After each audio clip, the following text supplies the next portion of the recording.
Sorry, my phone died, but moving on. So I'm trying to currently write my explanation for platinum. So I'm saying it is unreactive, and then I'm also going to say,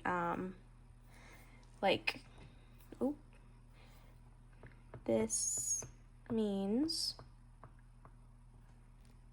platinum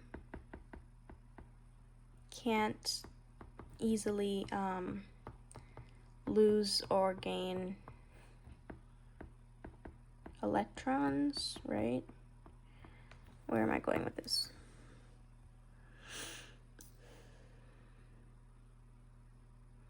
So that's why no other metals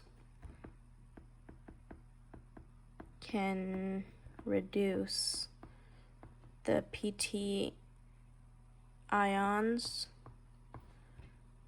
into PT solid. I'm hoping that makes sense. Let's see. Platinum is at the bottom of the activity series. This means it is unreactive. Platinum can't easily lose or gain electrons. Yeah, that's what it means, right? Yeah. No other metals can reduce PT ions into PT. I think that makes sense. I hope that makes sense. Okay, let's move on. Number 2, use the activity series and write out a molecular reaction which would oxidize solid chromium into chromium ions. Okay, let's go up and take a look. Solid chromium is, let me erase this real quick. Solid chromium is this one, and they want me to write a reaction that would oxidize solid chromium into chromium ions, which means they want chromium solid into chromium ion. So we need to keep this one, and we need to find one to reverse. So that means the one that's going to be reversed has to be above this, I'm pretty sure.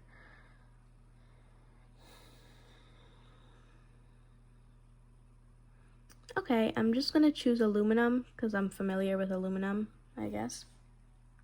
And they want me to know, or they want me to write them molecular. So I think my strategy is just to write out the two reactions. I'm going to flip the aluminum one and then like balance the electrons and then group it together. So, and they said include all phases, so I'm going to do Cr solid,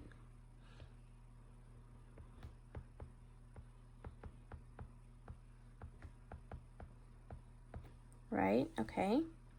And then now same with the aluminum, Al, but I'm switching it this time, Al3 plus 3 electrons, Al solid. And okay, the reason why I flipped the Al is because they're specifically asking me to turn solid chromium into chromium ions, so I know that this has to be the correct direction of the chromium, and we can't have both going the same direction, so that means the one that's oxidizing the chromium needs to go the other way. And I chose something above it because, I mean, yeah, as it says here, as you go up in the activity series, it's easier to oxidize other metals. So I chose something that's above it, which is aluminum. So then now, and I chose it because it's also easier with the 3 electrons. All I have to do is cancel these 3 electrons, and then I add up the reaction, and I get my final reaction. I really hope I'm doing this right. Okay.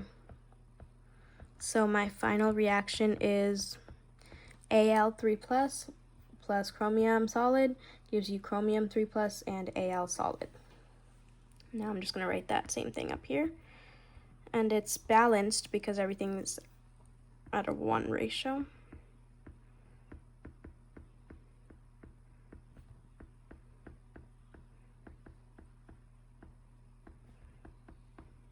Yeah. Okay, that makes enough sense, I think. Oh, sorry. Okay. And I balanced the reaction. Yes, yes. Include all phases. Yes, I did. Okay, let's move on to number 3. Okay. 3A. Consider the following 1 molar solutions KCN, NH4-2S, K3PO4, and CH3OH. Provide a drawing and make sure that ions are drawn in the correct mole-to-mole ratio. Okay. First thing we're gonna go with, so this is an electrolyte and it will dissociate into K and KCN. So that's what I'm gonna be looking to draw when I draw this. This is an electrolyte. It'll dissociate into NH4 plus, which is ammonium, and S2 minus? Yes, I'm just checking my periodic table. S2 minus. I feel like it's also kind of obvious with this, but whatever. S2 minus. This one dissociates into K plus and PO4 3 minus. And then this one, it will not dissociate because it does not have an anion and cation. It's not an electrolyte. So no dissociation. Okay, now that we've established that, let's draw. My favorite part is like the squigglies, because they said draw each solution, so it's going to be like liquidy. Okay, perfect. So, and they said make sure the mole ratios match. So for KCN, it's just 1-to-1 ratio. So I'm just going to draw 2 Ks. I hope size does not matter for this because I'm not making them like size specific. But okay, so I drew 2 Ks and 2 CNs, and it's the mole ratio 1-to-1. And it does dissociate, so that's why I drew the ions dissociating in solution. Next one, this one. Mole ratio is 2 NH4s, 2 ammonium to 1 sulfate. Or not sulfate, sulfur. Yeah, 1 sulfur. So I'm going to do an NH4 plus here, an S2 minus here, and then another sideways NH4 plus. So then that's 2 NH4s for 1 sulfur. Perfect. Now this one is a 3K plus to 1 PO4. So I'm going to draw PO4 3 minus here. K plus, K plus, K plus. Perfect. And then this one is the only different one, no dissociation. So I'm going to just draw a clump of it sitting here in solution. It doesn't dissociate or anything. Yeah? Okay. Let's see. Calculate the total molarity of potassium ions if you mixed 75 ml of 2.5 m solution of KCN and 45 milliliters of a 4.3 solution of K3PO4. Okay. Total molarity of potassium ions.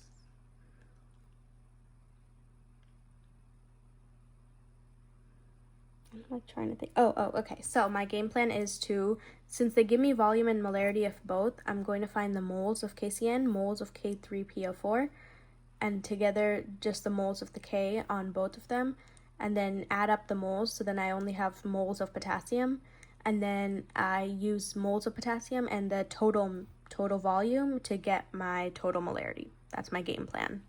So first thing I'll do is take the, I'll write my formula up here. M equals moles over liters. That's the holy grail for this one. Now let's start with the KCN.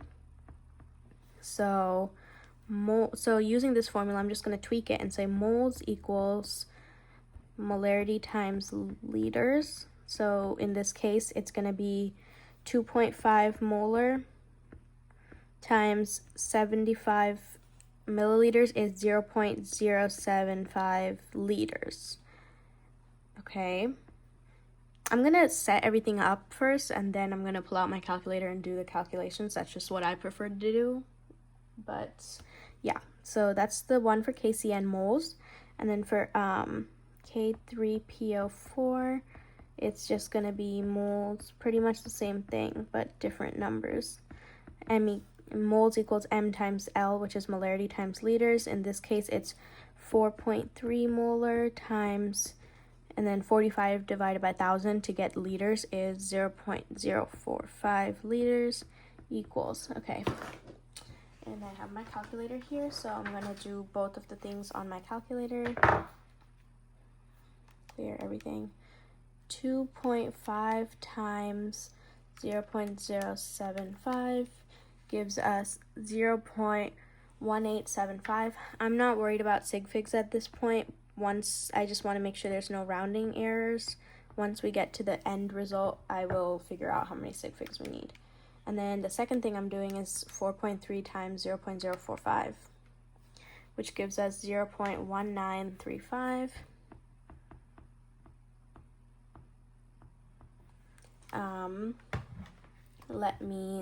Let's see. So then now for the KCN, 0.1875 moles KCN times, in 1 mole of KCN, you get 1 mole of K plus ions in every 1 mole of KCN, which means if I take, I don't have to calculate anything. That just becomes 0.1875 mole K plus, okay? Now let's do the same exact thing for K3PO4. 0.1935 mole K3PO4 times, in this case, 3 moles of K plus ions for every 1 mole of K3PO4. So now we do have to calculate. 0.1935 times 3 gives us 0.5805. Now, like I said before, next step is to merge these 2 mole quantities to figure out the total moles of potassium. So we got 0.768 mole K plus. Now, time to figure out total volume. 75 ml plus 45 ml equals 120 ml, but you have to divide that by 1,000. So then that becomes 0.12 liters. Okay, I'm just gonna put that in a little circle. So now you have the moles. So the molarity of K is going to be the mole quantity over the 0.12 liters that I got. So let me do that. 0.768 divided by 0.12, and we get 6.4 molarity. Let me make a box. 6.4 molarity of the K ions. K plus. I'm going to write K plus. Okay, now let's see. Say you mix the 75 ml of that solution with an excess of silver nitrate and a precipitate forms. Okay, we got to write out the different equations. So K3PO form, aqueous, silver nitrate, AgNO3. Ag is a plus and NO3 is a minus, so there's no other coefficients I need to add. And it's a nitrate, so it's gonna be soluble. So AQ. What happens then? KNO3 mixes. KNO3. It's a nitrate, so it's gonna be aqueous. And then Ag and then the PO4 will mix. So then that's gonna be, Ag is a 1 plus and PO4 is a 3 minus. So it's gonna be Ag3 PO4, and since phosphate is not mentioned in the solubility rules, we can go ahead and say insoluble according to rule 8. That's going to be a solid. Now let's balance, because this is definitely not balanced. There's 3 potassiums, so that means there's 3 of these, and then there's 3 NO3s, so then that means there got to be 3 of these, and then there's 3 AGs, which means there's 3 of these. Okay, everything's balanced. Now let's do the complete. So this dissociates into 3K plus. I'm not going to write a Q for these. I hope that's okay. I don't think I'm going to have the space to do that, but I will write the form for everything that's not aqueous. So PO4 3 minus plus 3Ag plus 3NO3 minus gives you 3K plus 3NO3 minus, and then Ag3 PO4, that stays solid, that doesn't dissociate. Now for spectator ions, 3K plus, 3K plus, 3NO3 minus, 3NO3 minus. So then our final net ionic is going to be PO4, and then I'll bring back the phases. Aqueous, PO4 3 minus plus 3Ag plus gives you Ag3PO4 solid. Is that what they were asking? Write out the molecular complete. Yeah, okay. Would the mixture in part C conduct electricity? Explain why it will or will not. Would it? Let's see.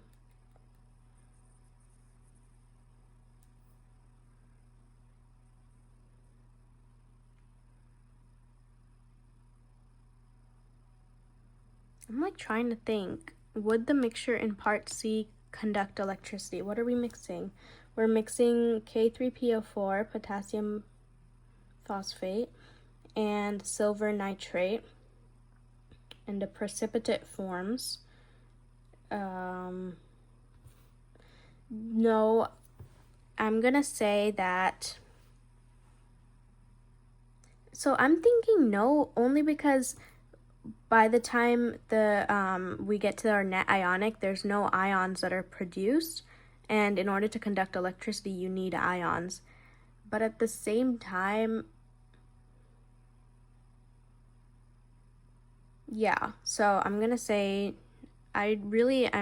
this is kind of like a wild shot, but I'm gonna say no, the mixture wouldn't conduct electricity.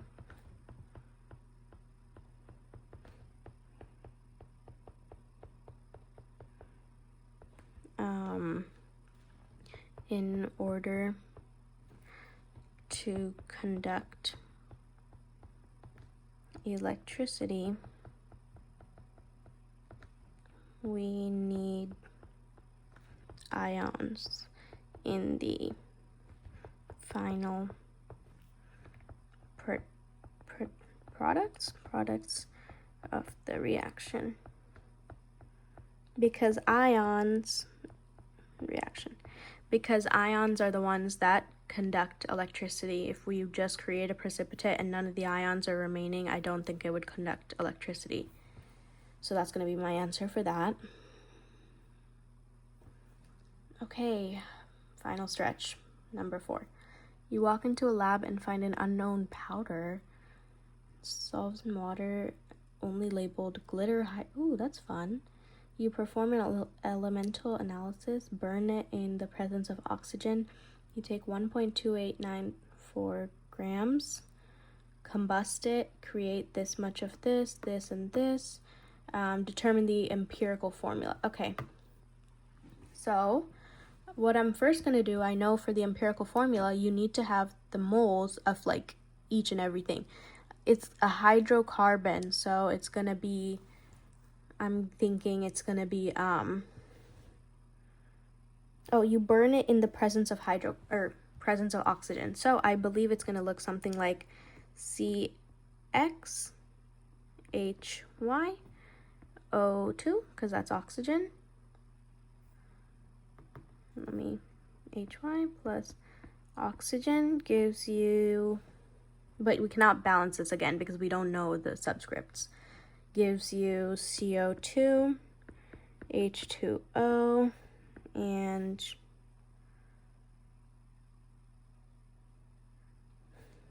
I completely forgot about glitter.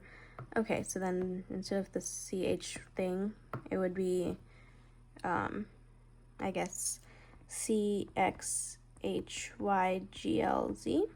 That's what I'm assuming it would look kind of like that. But anyway, that's not that important. That's just for me to like visualize. I'm just going to put that up there. We're going to start by taking this many grams of H2O and figuring out how many moles of hydrogen there are.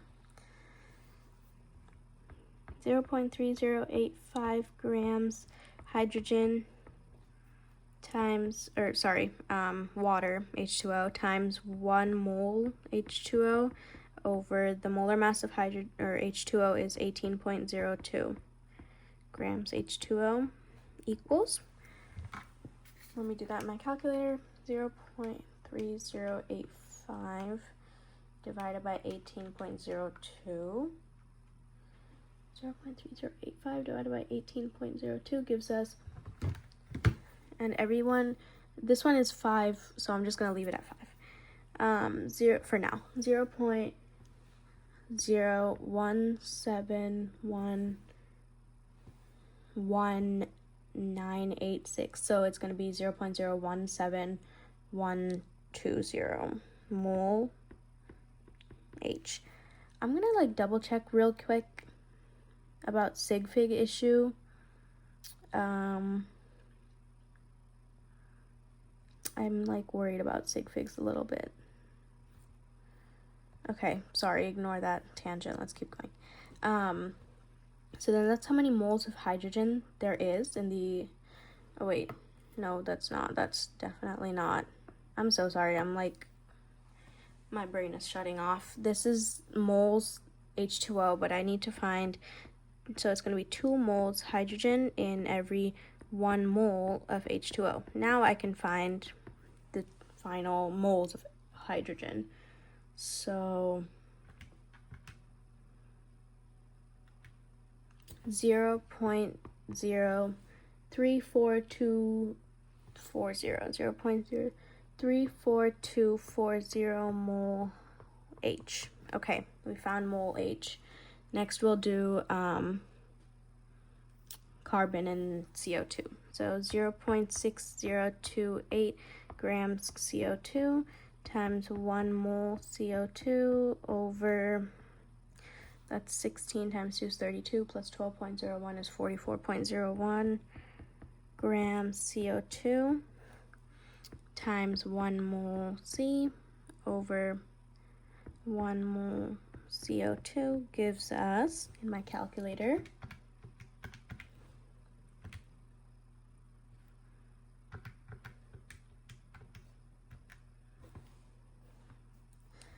0.013697.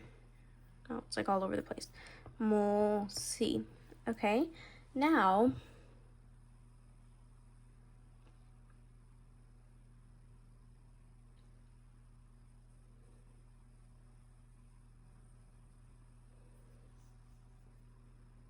and then we need to do the moles of glitter. Right? Okay. 0.8712 grams glitter times 1 mole glitter over 127.21 grams glitter there's no times after that.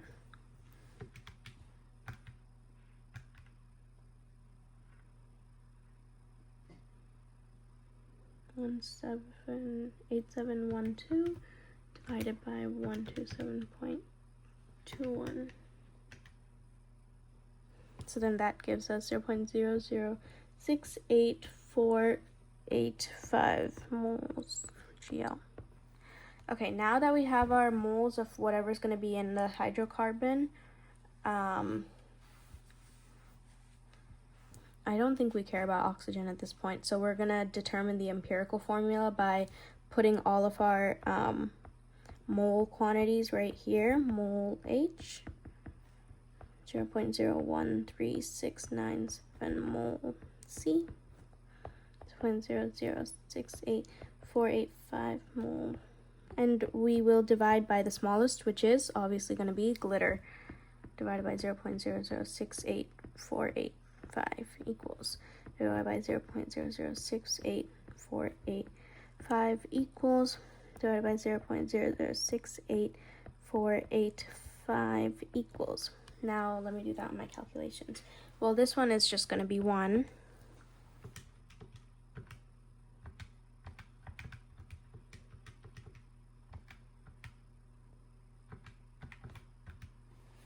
This is going to be 2.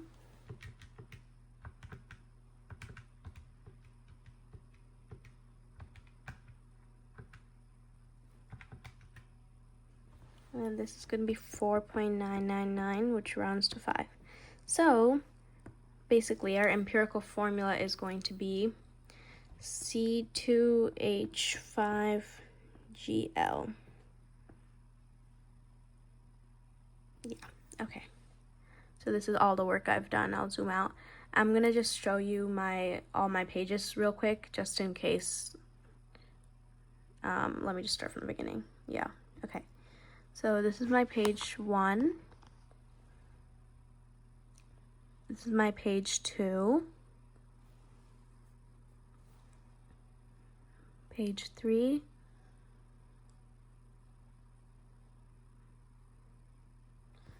Page 4.